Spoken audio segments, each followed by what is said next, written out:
Hi guys! Good morning! Hi! Good morning daw, bebe. Oh, good morning, ate. So guys, kakagising na namin. Tingnan nyo naman yung buko. Tayo pa, magulo pa. Baka nga may muta pa ang mami nyo. Oh my gosh. Ayan, tanggal-tanggal muna tayo ng muta natin. Ang eye bag. Eye bag check. Ang laki na. Ano kasi natulog kagabi, Beng? Huwag ka magtago. Don't hide your face.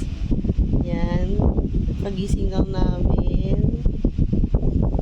Kasi pag ganitong weekend, late na talaga kami natutulog. Tapos wala pa silang pasok. Kasi nakabakasyon pa sila. Alam niyo yun, guys. Pagkat pa itong ate. Cellphone is life. Kung hindi cellphone, TV is life. Tago-tago. So don't hide your face on the camera. Oh, ganda-ganda yan, no? Miss ko yung ganitong banding namin ng mga bagets ko. Kasi every other weekend lang ako nakakauwi. Galing work. Kasi, I'm a working mom. Talaga na gusto ko yung mga ganitong mga sandali. Nakakamiss yung ganito. Kayo din ba mga momshi? Nakaka-relate din ba kayo ng ganito na sa mga nag-working? Sa mga working mom na bihira lang makita yung mga anak. Katulad ko. Ano hindi? Katulad ko. Bihira ko lang talaga sila makita. Hindi sila nag-agree.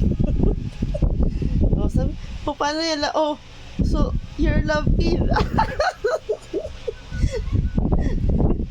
Ayaw niya ipakita sa inyo, guys, na hanggang ngayon, ayun na naglalove kid pa rin siya. Aray ko! Nananakit na siya. Aray! Huwag kang ganyan, sige ka. Okay, so, kaya ngayon hindi na nga eh. Nagagalit na siya. Okay, so muna si mami. So yun na, guys, ganito talaga kami. Hindi, wala nga ako sinasabi. Iba yung sinasabi ko, ikaw. So guys, ganito talaga kami pag nandito ako sa bahay. Ganito ako sa bahay. Ang ganda niya, no? Ganda-ganda ng baby ko. Ganda-ganda ni Isabel. Ganda-ganda niya, Kiss mo muna si mami para masaya naman tayo. Kasi Bakit malungkot ang beshi ko? Kasi ano ate? Kasi malungkot ang lola mo. malungkot ba si lola nyo? Bakit siya malungkot? Kasi daw Scatter? walang scatter. So yun lang, guys, hindi pa kami nakakababa. Nakita nyo, as you can see, nandito pa kami sa higa, nakahiga pa kami. Snuggle.